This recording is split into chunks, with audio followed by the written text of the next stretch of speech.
Bom, vamos lá. Abra a sua Bíblia no livro de Provérbios, no capítulo 3, nos versículos 9 e 10. Essa semana Deus colocou muito forte no meu coração compartilhar uma palavra muito específica com vocês hoje. Tenho certeza que é uma palavra de Deus, não só o que é princípio bíblico que serve sempre para qualquer pessoa, em qualquer lugar, mas acredito que é um direcionamento profético para tratar desse assunto com vocês hoje. Não tenho a expectativa de que isso seja ou que precise ser novidade para todo mundo, até porque a gente não vive só de novidade. O apóstolo Paulo fala aos Filipenses: eu não me canso de vos dizer as mesmas coisas. Alguém aqui, além de mim, é pai ou mãe, tem filhos aí? Quero saber se algum de vocês conseguiu a façanha de fazer um filho arrumar a cama quando acorda, tendo falado uma única vez na vida. Tem alguém que conseguiu isso? Não. A gente vai batendo naquela tecla, a gente vai cobrando, a gente vai insistindo e vai ajudando eles a crescer. Na vida cristã não é diferente. É por isso que acreditamos na importância do discipulado. Se as pessoas só tivessem informação da pregação e já tivesse tudo resolvido, a gente não precisaria trabalhar. O livro de Hebreus diz: importa que nos apeguemos com mais firmeza às verdades ouvidas. Então, minha maior preocupação não é explicar o que você não sabe, mas talvez te ajudar a repensar algo que às vezes nós vamos perdendo a consciência. Então vamos juntos. Provérbios capítulo 3, versículos 9 e 10. Diz: honre o Senhor com seus bens e com as primícias de toda a sua renda. E os seus celeiros ficarão completamente cheios e os seus lagares transbordarão de vinho. Esse é um dos textos. Eu nasci e cresci no lar cristão, Estou na igreja desde que me entendo por gente. Esse é um dos textos que eu posso classificar entre os que eu mais já ouvi os pregadores citarem na hora da oferta. Mas eu quero te dizer que esse texto não se limita de forma alguma à oferta. Aliás, quando a gente tenta olhá-lo só com a perspectiva que genericamente ao longo dos anos tem sido dada a ele, a gente acaba confundindo propósito com consequência. São duas coisas distintas.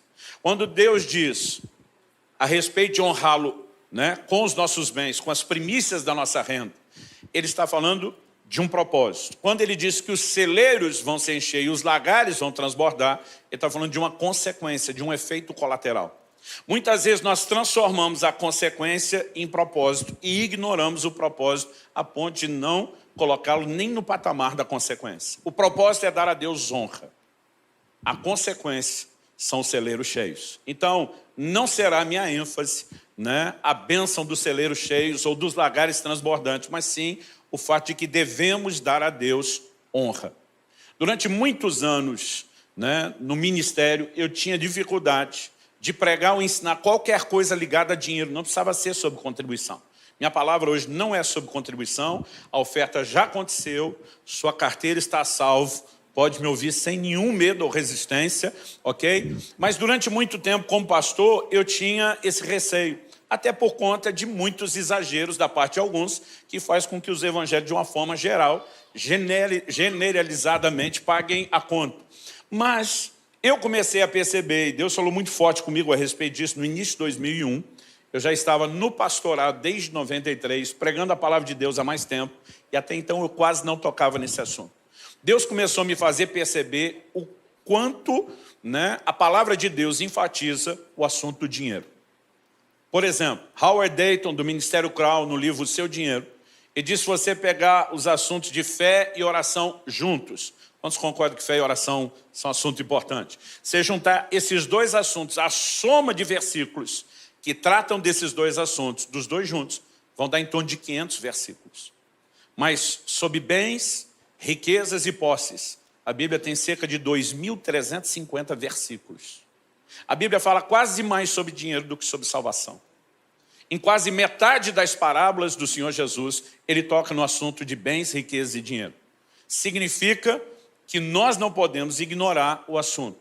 Pastor, o senhor está querendo dizer que esse assunto é mais importante? Não. A Bíblia fala bastante sobre o diabo e não está dando importância ao diabo. Quando ela fala a respeito dele, qual é a importância da abordagem do assunto? Que eu e você não sejamos enredados, que a gente possa ficar vigilante, bem esperto e não ter problema. Então, quando Deus fala bastante sobre dinheiro, não é porque o dinheiro em si seja importante, mas é porque Ele está dando a importância, a atenção que eu e você precisamos dar a um assunto delicado. Então, eu queria mexer um pouco nessa declaração de Deus que fala a respeito de honra. O verbo honrar significa distinguir, significa fazer distinção, significa fazer diferença. E uma das coisas que eu tenho percebido é que Deus não pediria, Ele não pediria isso de mim e de você, Ele não pediria isso a nós, se, em primeiro lugar, não fosse importante, e segundo, não estivesse ao nosso alcance. Então, eu gostaria que a gente pudesse pensar um pouquinho isso. Uma frase de John Blanchard, que eu gosto muito, ele diz: poucas coisas testam mais profundamente a espiritualidade de uma pessoa do que a maneira como ela usa o dinheiro. Então, no meio dessa conversa, eu quero te mostrar que essa distinção de Deus em relação ao dinheiro, na verdade, é uma advertência bíblica para que a gente cuide a respeito da relação com Deus e o dinheiro que todo cristão deve ter. E falando de honra, eu quero começar a destacar aquilo que Deus de fato quer e aquilo que Deus de fato espera de nós, né? Eu vou tentar fatiar aqui a nossa conversa em 3 tópicos ou verdades principais que nos ajude a pensar isso. Em primeiro lugar, destacar o que Deus de fato quer. Eu quero te mostrar que Deus nunca esteve interessado na oferta, e sim na honra. Em segundo lugar, por que Ele pediu honra exatamente nessa área específica dos bens, no aspecto material e financeiro.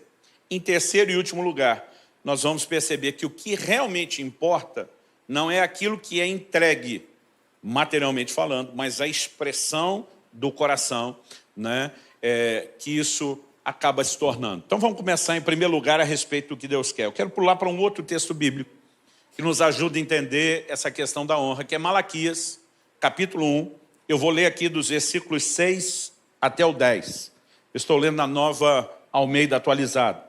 O texto diz assim: o filho honra o pai e o servo respeita ao seu senhor. Se eu sou pai, onde está minha honra? Se eu sou senhor, onde está o respeito para comigo? Eu, Senhor dos Exércitos, pergunto isso a vocês, sacerdotes, que desprezam o meu nome.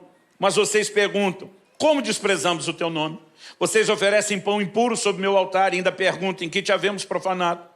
Nisso de pensarem que a mesa do Senhor pode ser desprezada. Quando vocês oferecem em sacrifício um animal cego, será que isso não está errado? E quando trazem um animal coxo ou doente, será que isso não está errado? Ora, experimentem oferecer um animal desse ao seu governador. Será que ele se agradará de vocês ou será favorável a vocês? Diz o Senhor dos Exércitos. E agora, sacerdotes, supliquem o favor de Deus, para que nos conceda a sua graça. Mas com tais ofertas nas mãos, será que ele será favorável a vocês? Diz o Senhor dos Exércitos. Quem dera houvesse entre vocês alguém que fechasse as portas do templo, para que não acendesse em vão o fogo do meu altar. Eu não tenho prazer em vocês, diz o Senhor dos Exércitos, nem aceitarei as suas ofertas. Essa última declaração do versículo 10, não aceitarei as suas ofertas, mostra que o interesse de Deus nunca foi na oferta. Se o interesse de Deus fosse na oferta, qualquer oferta deveria agradá-lo. E nós vamos perceber nesse e em outros versículos que Deus fala de ofertas que Ele não vai aceitar. Por quê? Obviamente, Deus está falando a respeito da forma como eles faziam isso. E uma verdade importante que eu tenho aprendido em relação às coisas espirituais é que não adianta apenas eu e você fazermos a coisa certa. A gente tem que fazer a coisa certa do jeito certo. Porque se fizer a coisa certa do jeito errado, não funciona. Então, antes de mexer no nosso assunto, deixa eu dar um exemplo sobre oração primeiro.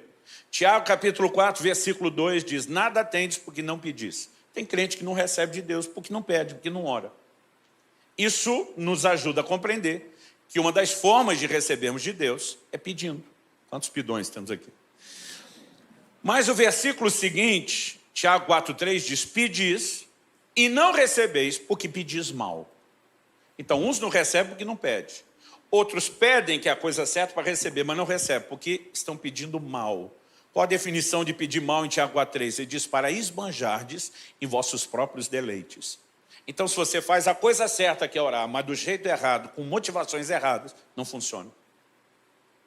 Vamos olhar para a ceia do Senhor, né? Hoje é dia de celebração da ceia.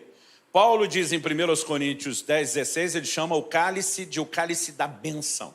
Eu creio que a bênção, quando eu e você ceamos, comunhão com o corpo e com o sangue do Senhor, mesmo sem transformação dos elementos, não podemos negar que estamos em comunhão com o corpo e com o sangue do Senhor. É lógico que tem bênção.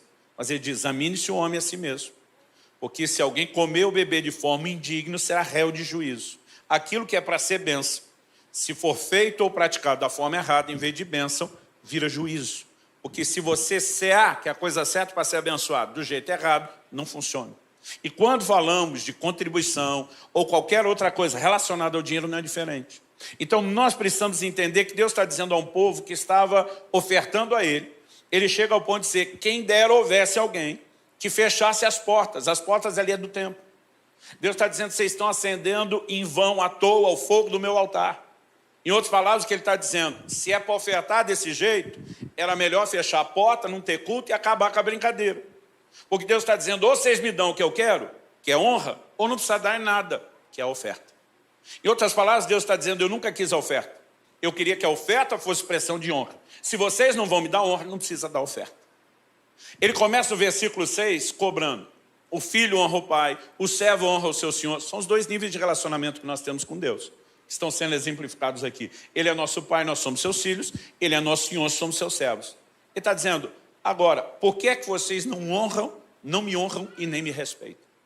E aqui Deus começa a cobrar a honra como o elemento essencial. Ele diz, leva para o seu governador que você está trazendo para mim. Desde aquela época já se fazia média com o governante. Ele diz, tenta agradá-lo com o que você me trouxe, para ver se você vai ficar bem na fita. Então Deus está dizendo, se você não vai me dar honra, não precisa dar, é nada. Você pega outros exemplos da Bíblia. A oferta de Caim e de Abel mencionada lá em Gênesis 4. Aliás, se você puder me acompanhar, eu quero ler esse texto também.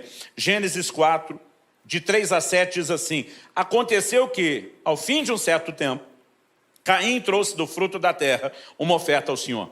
Abel, por sua vez, trouxe das primícias do seu rebanho e da gordura deste. O Senhor se agradou de Abel e da sua oferta, mas de Caim e da sua oferta não se agradou. Aliás, algo interessante para observar é que normalmente quando Deus aceita e se agrada, não é meramente a oferta, é o ofertante. O texto continua e diz assim, Caim ficou muito irritado e fechou a cara. Então o Senhor lhe disse, por que você anda irritado? E por que essa cara fechada? Se fizer o que é certo, não é verdade que você será aceito. Mas se não fizer o que é certo, eis que o pecado está à porta à sua espera. O desejo dele será contra você, mas é necessário que você o domine. A razão pela qual Deus aceita o ofertante Abel e a sua oferta, mas rejeita o ofertante Caim e a sua oferta, tem a ver com a forma como cada um fez. O texto fala de uma maneira muito clara no verso 7, que Deus diz para Caim, se procederes bem, como diz outra versão, se você fizer o que é certo, então o Senhor está dizendo, você não procedeu bem, você não fez o que é certo. Se fizer, ainda dá tempo de ser aceito. Significa o quê? Que se Deus tivesse interessado na oferta, qualquer oferta estaria valendo. Mas porque Ele está interessado na forma como nós fazemos, então não é qualquer maneira que é aceitável. Porque a de um foi aceitável, a de outro não. E aqui nós vamos encontrar o mesmo elemento essencial que estamos discutindo, honra. A Bíblia diz que Abel entregou ao Senhor das primícias do seu rebanho. O verso 2, que nós não lemos, fala que Abel era pastor de ovelhas e Caim era lavrador. Cada um está pegando o fruto do seu trabalho. Abel pega os primeiros frutos e a palavra primícia significa isso, primeiros frutos. Em vez de usufruir do seu ganho, ele vai oferecer algo ao Senhor. Qual é a declaração de Abel? Ele está dizendo para Deus, o Senhor é mais importante do que eu. O Senhor vem primeiro, eu fico por último. O que é que Abel fez? Ele honrou o Senhor. E Caim? Caim, o verso 3 diz, no fim de um certo tempo. A palavra tempo é indefinido no original hebraico. A gente não sabe se está falando de dias, semanas ou meses. Mas o que é claro é que ele deixou Deus por fim, no fim. Então, ele usufrui do fruto do seu trabalho. Depois de ter aproveitado tudo, olha para trás, sobrou alguma coisa? Sobrou. Então vamos dar para Deus. E eu quero te dizer que Deus não está interessado na sua sobra. Porque o que Ele quer de você não é o recurso que você entrega. Aliás, se Deus tivesse interessado no recurso, Ele não te daria de volta mais do que você deu. Ele nunca esteve interessado no recurso. O que é que Deus está interessado? Em que as coisas que têm valor material não concorram com o lugar dele. Nós vamos explicar isso um pouquinho melhor. Então, quando Abel o coloca à frente e põe a si mesmo depois, ele está dizendo a Deus, estou te honrando. Honrar é distinguir, fazer diferença. Quando Caim se coloca à frente e deixa Deus por último, não tem como se aceita. É só você olhar para o Novo Testamento, né? E você vai encontrar aquela declaração de Jesus a respeito de uma viúva pobre. Marcos 12, de 41 a 44, diz o seguinte: sentado diante da caixa de ofertas, Jesus observava como o povo lançava ali o dinheiro. Deixa eu fazer uma pausa. Você consegue imaginar a cena? Vamos imaginar um gasofilaço ou a caixa de ofertas aqui na frente. Jesus sentado aqui e observando o que cada um de nós está fazendo. O que eu acho interessante é que a Bíblia não diz que ele observava quanto as pessoas davam. A Bíblia diz que ele observava como as pessoas faziam. E essa é a chave. O texto continua e diz, ora, muitos ricos depositavam grandes quantias. Vindo, porém, uma viúva pobre, lançou 2 pequenas moedas, correspondentes a um quadrante. Quando se fazia o câmbio do dinheiro dos judeus para o Império Romano, que dominava o mundo, as 2 moedinhas junto dela davam a menor moeda do Império Romano. Ou seja, a oferta dela, na perspectiva contábil, era muito pequena. Chamando os discípulos, Jesus lhes disse, em verdade lhes digo que essa viúva pobre lançou na caixa de ofertas mais do que todos os ofertantes. O discípulo vira os ricos dando grandes quantias. A cabeça deles deve ter bugado quando Jesus fala isso. Como que ela deu mais? E aí vem a explicação. Qual é a explicação? Jesus diz, porque todos eles deram daquilo que lhes sobrava. Ela, porém, da sua pobreza, deu tudo que possuía, todo o seu sustento. Quando Jesus está dizendo que ela não deu mais dinheiro. Ela deu mais do que Deus espera que seja dado, honra. Quando os ricos estão dando grandes quantias, mas estão dando a sobra, se é sobra, significa que já fizeram tudo o que queria. Olha para trás, sobrou, dá para Deus. E eles só deram a sobra porque ainda conseguiram a façanha, que a maioria de nós não consegue, de fazer sobrar. Porque tem muita gente que sequer está dando a sobra para Deus, porque acaba não tendo sobra. Então ele estava dizendo para Deus, nós somos mais importantes. Se der, a gente põe no fim da história. Não estavam dando honra, mas deram grandes valores. Essa mulher dá um valor pequeno, mas dá uma grande soma de honra. Era tudo o que ela tinha, todo o seu sustento. Talvez fosse uma última refeição. É como se essa mulher falasse para Deus, se é para passar fome, eu acelero o processo. Mas o Senhor primeiro, eu por último. E esse é o tipo de gente que chama a atenção de Deus e cumpre aquilo que Ele quer. Quem está entendendo, diga amém. Atos 5 nos fala de um casal que deu uma grande oferta. E não conseguiu a atenção de Deus no sentido positivo, não. Conseguiu no sentido negativo. Ananias e Safira foram julgados e mortos. E entregar, a Bíblia diz que eles venderam a propriedade. A Bíblia não diz o valor. Mas, gente, vamos tentar contextualizar. Imagine o menor terreno na região menos nobre possível de São Paulo. E você ainda tem um valor alto, mesmo que não tenha nada construído ali.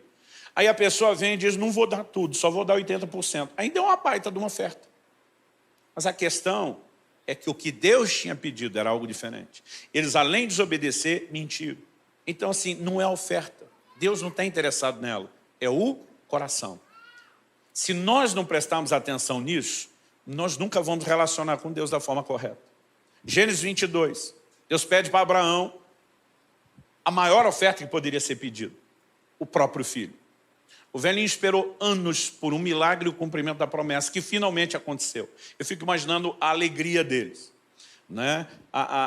Tanto dele como de Sara, a celebração. Daqui a pouco Deus fala para Abraão. Gênesis 22 começando assim, pegue o seu filho, seu único filho, o filho a quem você ama. Um dia eu estava lendo e falei para Deus, precisava falar isso tudo para o velhinho? O teu filho, único filho, filho que você ama, parece que o Senhor só está dificultando o que ele tem que fazer depois. Né? E o Senhor diz, ofereça em sacrifício.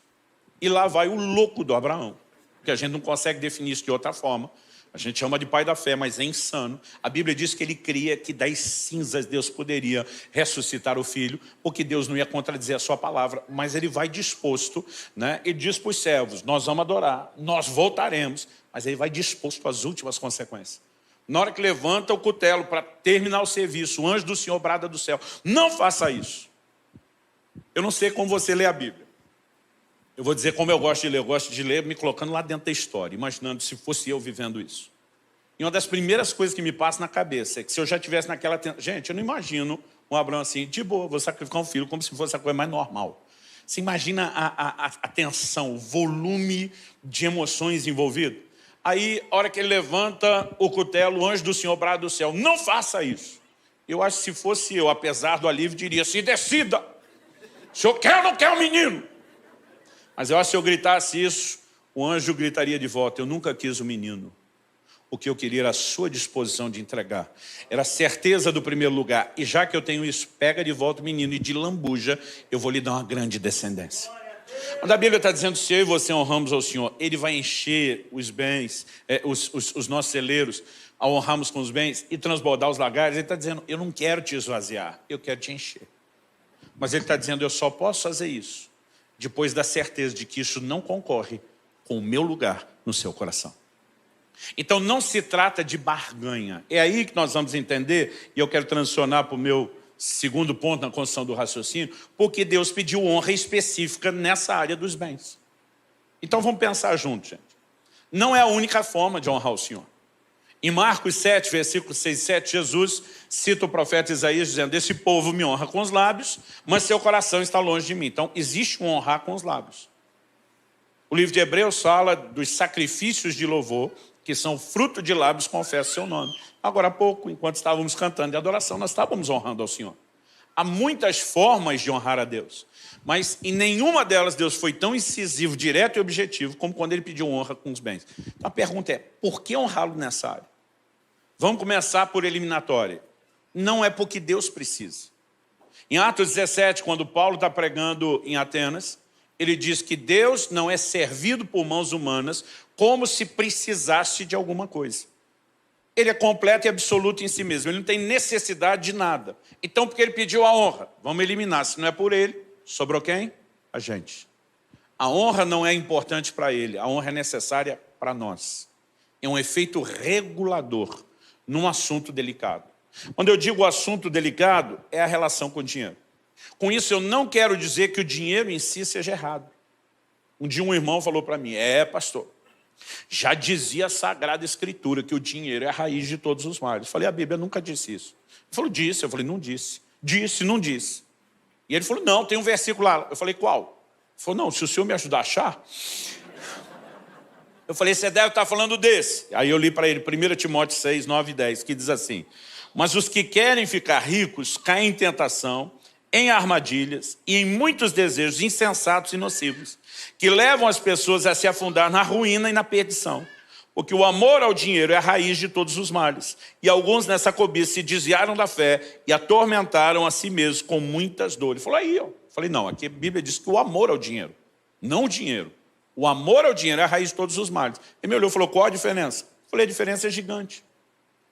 Se o dinheiro fosse a raiz de todos os males, falei, a maioria de nós que estamos naquela categoria dos mais pobres, estaríamos poupados de qualquer problema. E quem estava lascado eram os ricos. Falei, o problema é que alguém pode ter amor ao dinheiro sem ter dinheiro. O cara pode estar mais quebrado que arroz terceira, como a gente diz lá no sul. Naquele estádio que está tão endividado, se chamar a mulher de meu bem, o banco confisca. Né? O cara pode estar quebrado e ter amor ao dinheiro. Então, além de não ter grana, o miserável ainda tem a raiz de todos os males. Eu falei para ele, agora alguém pode ter dinheiro sem ter o amor ao dinheiro. É isso que diz o Salmo 62, 10. Se as vossas riquezas aumentam, a Bíblia não está dizendo joga tudo fora. A Bíblia diz, se as vossas riquezas aumentam, não ponhais nelas o coração. Alguém disse que o avarento não possui as coisas. São as coisas que o possuem. Esse é o grande ponto de diferença. Eu me lembro de uma frase que eu li ainda na adolescência, num dos livros do Kenneth Hagin, que diz, errado não é o crente ter dinheiro, errado é quando o dinheiro tem o crente. Então, o problema não é o dinheiro, é o valor que ele passa a ter na nossa vida ou não. E Jesus ensinou sobre isso. Em Marcos 6, 24, ele diz, vocês não podem servir a dois senhores. Não pode servir a Deus e às riquezas. A única outra coisa na Bíblia, chamada de um senhor, concorrendo com o senhorio de Deus no nosso coração, é o dinheiro. Então, se nós não demos a ele um valor demasiado, e se distinguimos, mantemos Deus sempre acima, ele não é um problema. Aí você vai entender que o que Deus propõe em Provérbios 3 não é barganha. Ele está dizendo, se você me honrar com os seus bens, eu vou te honrar de volta, encher os seus celeiros e lagares. Aí tem uns crentes que pensam, negócio bom, melhor que título de capitalização. Eu dou um pouco para Deus, Ele me dá muito mais de volta. Eu só tenho a ganhar, não tenho a perder. Mas não é uma troca. O que Deus está dizendo é o seguinte, se você blindar o seu coração contra a avareza, que faz do dinheiro um senhor no mesmo patamar ou maior do que o meu, bagunçou, você se poupou da bagunça que ele pouparia. Então, se você blindar, me manter acima e ele não concorrer, Deus está dizendo, aí eu te encho de recurso, porque eu não vou perder você. Agora, se não blindamos o nosso coração, se coloca no lugar de Deus, seria inteligente dar a alguém que você ama algo que vai afastá-lo de você. Mas, de novo, o dinheiro não precisa ser algo errado, é a forma que nós nos relacionamos com ele. Então, se o coração não se dobra diante dele, e talvez aqui você consiga entender uma figura bíblica importante. O livro do Apocalipse diz que nos céus as ruas serão de ouro. Antigamente eu pegava isso e eu desenvolvi uma ideia de ostentação. Eu imaginava eu no céu pensando, se um dia foi pobre, não me lembro mais. Andando nas ruas de ouro, desfilando de peito estufado, nariz erguido, né? Imaginando algumas pessoas que me olharam torto e atravessado na vida terrena, dizendo, queria que me visse agora. Em primeiro lugar, nesse ambiente dos valores de Deus, não tem nem esse espaço para esse tipo de ostentação. O que você precisamos entender, quando a Bíblia diz que as ruas serão de ouro, é que lá o ouro perdeu completamente o seu valor, a ponto de só servir para ser pisado. A glória do céu não é o ouro, é o próprio Deus. O ouro é ignorado, é pisado. Imagina os anjos perguntando, o que a gente faz com o ouro que a turma se matava na terra? Faz piso, para eles entenderem que isso é para estar debaixo do pé. No livro de Atos, por pelo menos 3 vezes, você vê que Jesus está olhando um gasofilaço. Eles tinham o hábito de entregar oferta no cofre. Por 3 vezes no livro de Atos, a Bíblia diz que eles traziam o dinheiro aos pés dos apóstolos. Imagina os apóstolos metendo o pé em cima daquilo, dizendo, aqui o dinheiro não é senhor, é servo. O lugar dele é esse, subjugado e não no controle. Então, o que está em questão quando falamos de honra é o senhorio de Deus, que não pode sofrer concorrência com nenhum outro tipo de senhorio. Colossenses 3,5 diz que a avareza é idolatria. Um crente que dá valor demasiado ao que é material tem um falso ídolo, um ídolo, tem um falso Deus na sua vida. Em Mateus, no capítulo 13, Jesus fala no versículo 7 que uma das sementes caiu entre espinhos. Na hora de explicar o que eram os espinhos, no verso 22 de Mateus 13, Jesus diz que os espinhos são o cuidado e a sedução das riquezas. E ele diz, os espinhos cresceram, porque se você não arrancar essa coisa nociva da sua vida, ela nunca fica estacionada, ela cresce. Os espinhos cresceram e sufocaram a palavra. Uma das poucas coisas que tem o poder de sufocar a ação da palavra de Deus na vida de um crente é exatamente isso, os cuidados do mundo e a sedução das riquezas. Então nós não podemos negar que o assunto é delicado. Agora, quando damos a Deus honra e botamos o dinheiro no seu lugar, ele deixa de concorrer com o senhorio de Deus. E aí Deus vê em mim e você um coração blindado, não é uma troca. Ele diz, agora está autorizado a prosperar, porque eu posso te confiar isso sem que eu perca você. Quem está entendendo, diga amém. Em terceiro e último lugar, eu queria destacar aqui que o que realmente importa não é nem o que é feito com a oferta, é a expressão do coração. Embora, como eu disse antes, eu não estou limitando o assunto da honra somente à contribuição. Vamos dar alguns exemplos. Quando você se posiciona na hora de fazer os negócios e não aceita mentir para vender mais, não aceita lucros desonestos. Quando você entende declarações da Bíblia como dai a César o que é de César e a Deus o que é de Deus, e diz eu não vou negociar essas coisas, o que é que você está fazendo? Você está honrando a Deus com seus bens. Você está dizendo a avidez do lucro não vai me fazer quebrar os princípios daquele que é o Senhor da minha vida. A minha disposição de honrá-lo como Senhor e obedecê-lo me faz estar disposto até mesmo ter perdas do que justificar o lucro de qualquer forma ou a qualquer custo. Vamos falar de ter perdas? O apóstolo Paulo escreve aos Coríntios e diz, vai um irmão a juízo contra outro irmão, isso perante incrédulos. Ele está dizendo, é sério que para defender aquilo que é seu, materialmente, o seu direito, você está disposto a trazer escândalo no reino de Deus? Aí Paulo faz a pergunta, por que é que vocês não sofrem o dano? Por que é que não sofre a perda? Ele está dizendo, não ama Jesus o suficiente a ponto de engolir sua perda e dizer, eu poupo o reino de Deus de um escândalo. Quando uma pessoa abre mão desse nível de disputa e perdeu aquilo que era direito, esse dinheiro entrou no caixa da igreja como contribuição? Não. Mas é uma honra a Deus? É. Provérbios 19:16 nos diz que o que se compadece do pobre, empresta ao Senhor. Produção, confere se é 19:16 ou 16:19 ou 17. Produção, e minha esposa está sentada ali, tá, gente? Eu ponho o dedo no ouvido porque eu fico imaginando um dia eu estar com o ponto e tendo a resposta aqui dentro. Mas é só uma coisa da minha cabeça. Por enquanto não tem. Corre, produção. A Bíblia diz: o que se compadece do pobre, empresta ao Senhor, e esse lhe retribuirá o benefício. Quando você ajuda um necessitado, 19:17, não é 16, ok. Quando você se compadece de alguém necessitado e abençoa a vida dele, o que é que Deus está dizendo? Deus está dizendo: eu queria cuidar do pobre. Você me permitiu estender a ele o meu cuidado. Então você me emprestou dinheiro, Deus está dizendo, para que eu faça o que eu quero.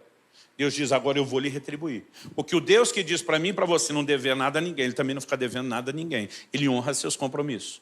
Ajuda ao pobre entrou no caixa ou na contabilidade da igreja? Não. Mas foi entregue a Deus? Sim. Além da expressão de honra. Quem está entendendo?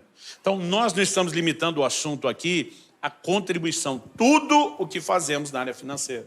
E é lógico que a disposição de andar em generosidade e ser abençoador mostra, né, que nós estamos não só dispostos a obedecer ao Senhor, mas a não ser controlado por aquilo que é material e financeiro.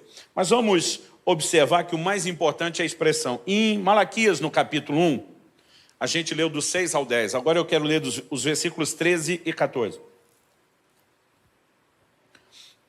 O texto sagrado diz assim: vocês dizem ainda, que canseira, e torcem o nariz para isso, diz o Senhor dos Exércitos. Oferecem animais roubados, coxos ou doentes.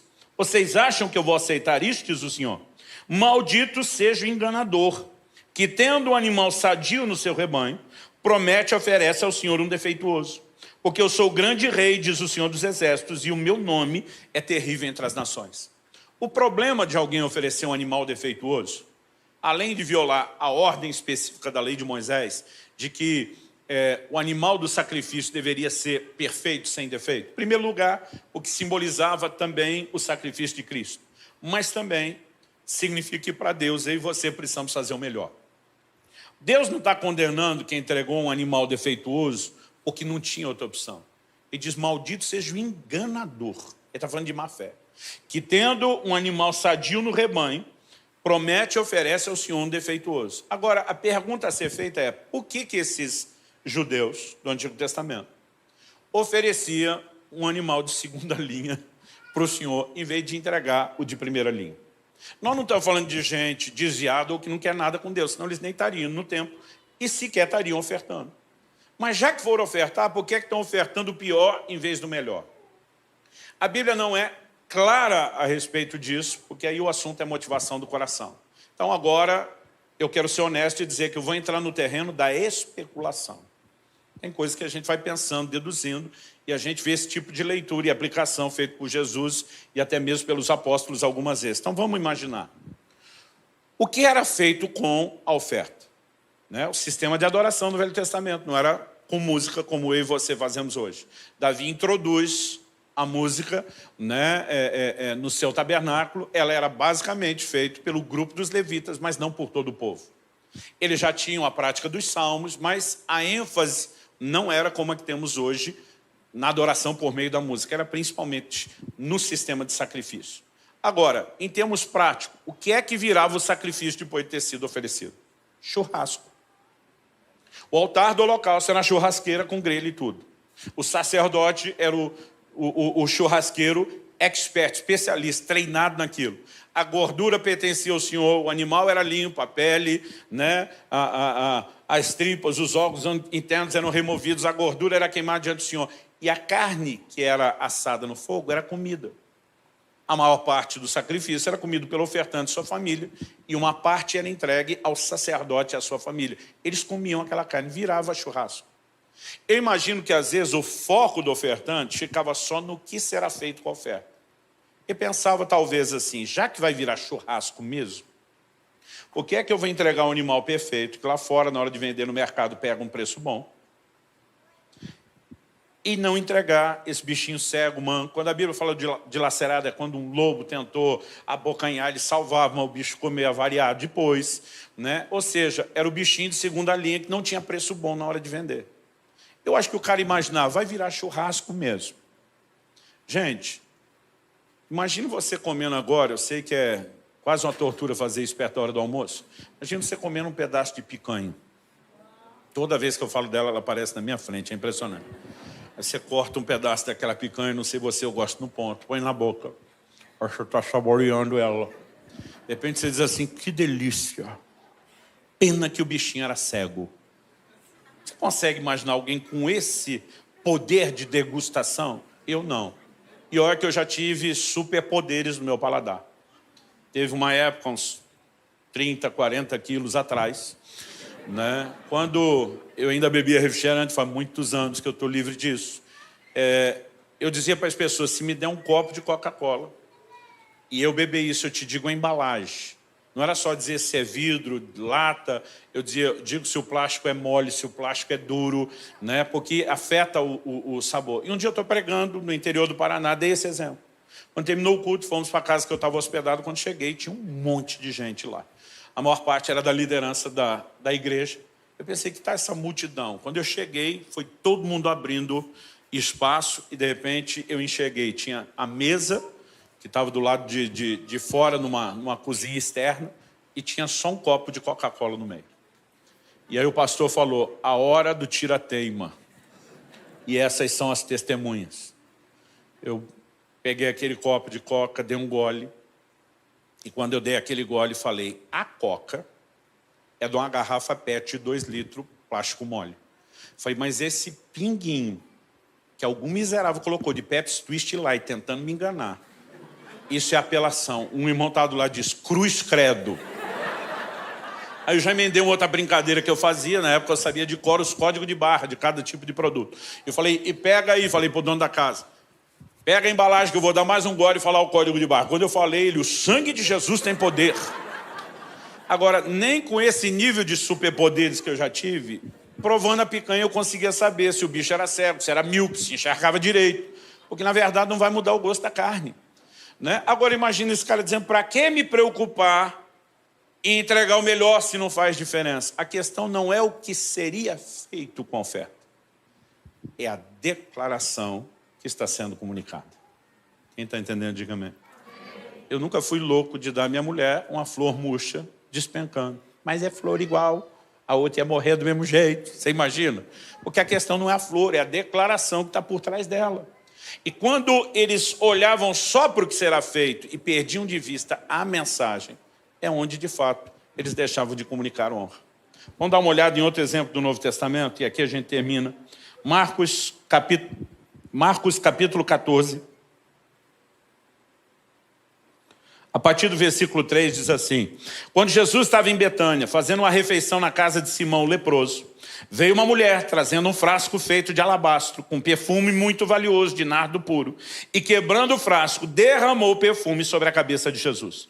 Alguns dos que estavam ali ficaram indignados e diziam entre si, para que esse desperdício de perfume? Esse perfume poderia ter sido vendido por mais de 300 denários, para ser dado aos pobres. E a última frase diz, e murmuravam contra ela. Se murmuravam no original grego bramavam, gritavam contra ela. Significa que o negócio virou um barraco. Todo mundo está indignado, porque a frase que eles usam é, porque o desperdício de perfume. Eles estão olhando, desperdiçou, não vai ter utilidade. Aquela turma está dizendo, para ser vendido, portanto. E, gente, os valores que são mencionados aqui são assustadores. Quando ele diz, podia ser vendido por mais de 300, nós não sabemos quanto mais, se é 315, 330, 350. Imagina se fosse mais de 350, alguém diria, quase 400. Agora, isso era para vender o perfume de segunda mão usado. Não significa que é o que custou. Era o dinheiro que dava para fazer em cima. Então, provavelmente deve ter custado mais. Agora, o denário era o pagamento de um dia de trabalho de um trabalhador normal. Isso significa que dos 30 dias do mês, todos os 12 meses do ano dos judeus tinham 30 dias exatos, diferente do nosso calendário. Você tira a média dos 4 sábados, vamos até exagerar que um mês podia ter 5. eles tinham um ganho entre 25 a 26 denários por mês. 300 denários é o equivalente a 1 ano de salário integral. Esse é o valor que foi desperdiçado. Então, multiplique isso pelo que você ganha. O salário, a renda mensal, vezes 12. É lógico que aquela turma está indignada. Mas por que eles estão indignados? Porque eles só estão pensando no que é que dá para fazer com o recurso da oferta. Agora, qual foi a reação de Jesus? Verso 6. Mas Jesus disse, deixem a mulher em paz. Por que vocês a estão incomodando? Ela praticou uma boa ação para comigo, porque os pobres estarão sempre com vocês, e quando quiserem, pode fazer-lhes o bem, mas a mim, vocês nem sempre terão. Ela fez o que pôde, ungiu o meu corpo antecipadamente para a sepultura. Vamos tentar entender isso? O Salmo 16, que é uma das profecias messiânicas mais repetidas no Novo Testamento, diz, não deixará a sua alma na morte, nem o seu corpo verá corrupção. Essa profecia falava de Cristo que, embora morrendo, não permaneceria morto. E não só diz sua alma não vai permanecer na morte, mas diz seu corpo não verá corrupção. Nos 3 dias em que esteve morto, o corpo de Jesus não se decompôs. Diferente de Lázaro, que a Bíblia diz que em 4 dias cheirava mal. Isso não aconteceu com Jesus. Jesus está dizendo, ela ungiu o meu corpo. Jesus está dizendo, enquanto vocês só estão olhando projetos, o que se faz com recurso, essa mulher me enxergou. Ela discerniu a minha pessoa. Ela viu algo que vocês não viram. Ela entendeu a necessidade de um ato profético ungindo o meu corpo, simbolizando com isso que a unção real e verdadeira do Espírito Santo vai envolver e guardar meu corpo para que ele não veja corrupção. Jesus está dizendo, enquanto vocês estão olhando o projeto, ela está vendo a minha pessoa. Há uma diferença enorme entre uma coisa e outra. E aí Jesus conclui no 9. Em verdade lhes digo que onde for pregado em todo o mundo o evangelho, Jesus está dizendo, em todos os lugares, em todas as épocas onde o evangelho chegar, também será contado o que ela fez. Só para que a gente aprendesse? Não.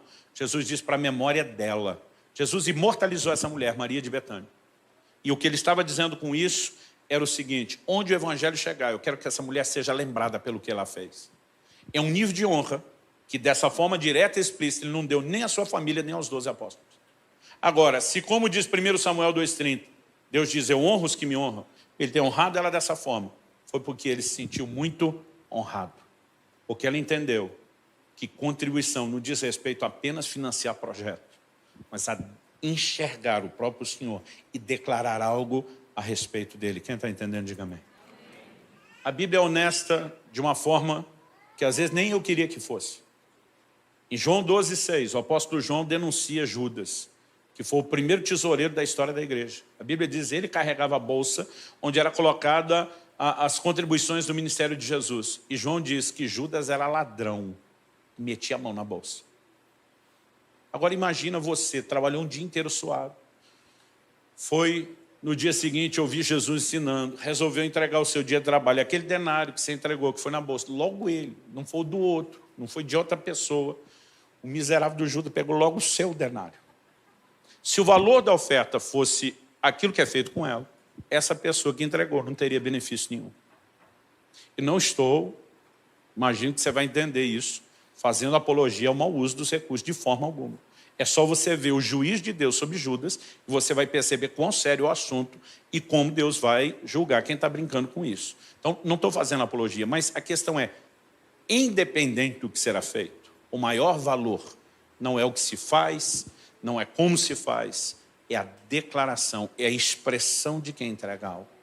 A Bíblia diz no livro de Hebreus que a oferta de Abel ainda fala. Significa que falou na época, está falando até hoje, porque é uma linguagem por trás das nossas ofertas, por trás das nossas ações. Cada vez que eu e você dizemos não ao controle do dinheiro, sim ao controle de Deus, nós estamos não apenas exaltando o seu senhorio, nós estamos falando da importância que ele tem.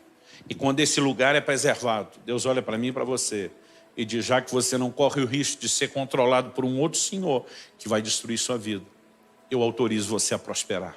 E você vai viver isso de forma sobrenatural. Esse é o lugar de equilíbrio. Nós não podemos ignorar a importância que essa compreensão tem na vida cristã. Eu gostaria de terminar propondo aqui algumas coisas. Em primeiro lugar, sentado mesmo no seu lugar, eu gostaria que você orasse. E não apenas falasse com Deus. Eu tenho certeza que Deus está falando com cada um de forma diferente. Eu gostaria que você orasse colocando sua vida diante de Deus, reavaliando essas verdades e a maneira como você tem agido em relação a isso. Talvez esse seja um momento oportuno para você reafirmar o senhorio de Jesus sobre sua vida e para você dizer: Mamon, as riquezas não vão me controlar. Talvez seja um momento oportuno para permitir que o Espírito Santo mostre aí. Você está demasiadamente preocupado, dando valor demais a isso. Pode ser uma hora de ajustes. Mas esse também pode ser um momento para aqueles que nunca tomaram a decisão mais importante da sua vida, de fazer de Jesus o seu Senhor. A palavra Senhor é fraca na nossa cultura e na nossa língua portuguesa. O máximo que a gente imagina é o filho dizendo para o pai: sim, senhor, ou alguém na cadeia de comando da hierarquia militar falando para a patente superior: sim, senhor. A palavra Senhor no original grego, como era empregado no mundo antigo, era a palavra que o escravo usava para se dirigir ao seu amo. Senhor significa dono, significa possuidor. E a Bíblia diz: se no teu coração creres que Deus ressuscitou a Jesus dentre os mortos, e com a tua boca confessares a Jesus como Senhor, será salvo. O que significa ter Jesus como Senhor? Em Lucas 6, 46, ele diz: por que vocês me chamam Senhor, Senhor, mas não fazem o que eu mando? Os seguidores de Cristo não são apenas pessoas que acreditam na sua existência, nem só que acreditam na obra de salvação e redenção dele morrendo em nosso lugar na cruz, mas são pessoas que se dispõem a serem governadas pelos seus ensinos. E se há algo que eu e você não podemos ignorar, é o quanto Jesus falou sobre essa relação com o dinheiro. Você não precisa se livrar dele, mas ele não pode controlar você. As contribuições são parte de um exercício de desprendimento, mas não são a única expressão de honra. As decisões que você toma no dia a dia, que você, precisa tomar a cada dia, vão demonstrar quem está no controle da sua vida. E ou você pode reafirmar o senhorio de Jesus, ou se você nunca fez isso, você pode tomar essa decisão. Ou talvez haja alguém aqui, ou nos acompanhando por essa transmissão ao vivo, ou mesmo depois gravado, que talvez se afastou do Senhor Jesus e precisa se reconciliar. Eu também quero dar esse segundo grupo, assim como aqueles que nunca decidiram, a oportunidade de uma decisão. Você sabe que Deus nunca deixou de amá-lo, nem de oferecer perdão. Mas muitas vezes, ou por vergonha, ou pela dificuldade de acreditar que você pode conseguir ver isso funcionando, você tem hesitado. Talvez você esteja se perguntando: como é que eu vim parar aqui, nesse auditório, ou na frente dessa tela onde você assiste a transmissão. Mas lá no fundo você sabe que o próprio Deus te trouxe e Ele está te chamando de volta. Então, enquanto os demais estão orando, colocando sua vida em dia diante de Deus, eu quero fazer a pergunta: alguém aqui nesse auditório que queira hoje entregar sua vida a Jesus, fazer dele o seu Senhor, ou reconciliar-se com Ele, voltar-se para Ele depois de ter se afastado ou distanciado? Se há, eu quero orar com você. E para saber se há, eu quero pedir que você dê um sinal com a sua mão. Eu preciso tomar essa decisão. Eu preciso de um encontro com o Senhor Jesus. Alguém? Eu quero encorajar você. De vez em quando alguém diz: pastor, tem que fazer isso na frente de todo mundo. Eu digo: esse auditório, na verdade, não é um grupo de fiscais, é uma torcida que você tem. São pessoas que provavelmente estão orando por você agora mesmo, intercedendo por você. Jesus diz: todo aquele que me confessar diante dos homens, eu também o confessarei diante do meu Pai e dos anjos que estão nos céus.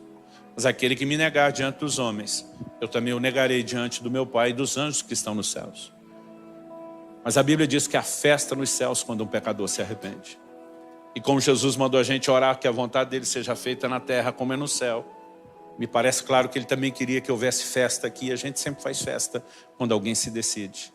Então eu vou insistir um pouquinho mais. Alguém que precisa dessa decisão? Se houver, levante sua mão. Graças a Deus. Mais alguém?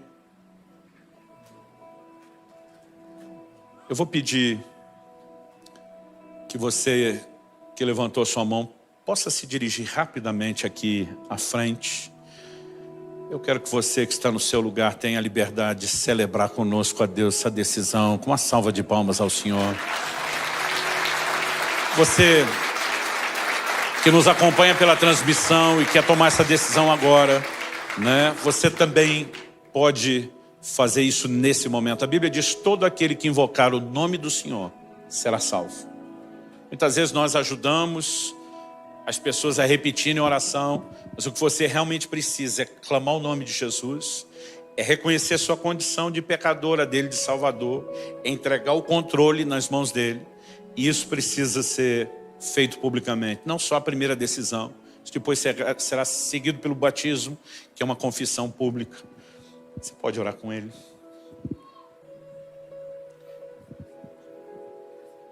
Enquanto isso, eu quero fazer uma última oração por cada um de vocês. Pai, se o Senhor não vivificar essa palavra, terá sido só um discurso, só uma palestra. Eu oro que a mão do Senhor venha sobre os meus irmãos e irmãs nesse lugar hoje. E que o teu Espírito traga uma aplicação personalizada da tua palavra para cada um deles. Assim como graça para corresponder contigo e para fazer os devidos ajustes. Nós aproveitamos essa manhã não apenas para receber a tua palavra, a instrução, o encorajamento e a advertência que ela traz, mas também para reafirmar o teu senhorio sobre as nossas vidas. Fazemos isso em nome do Senhor Jesus e para a glória de Deus. Amém. Amém.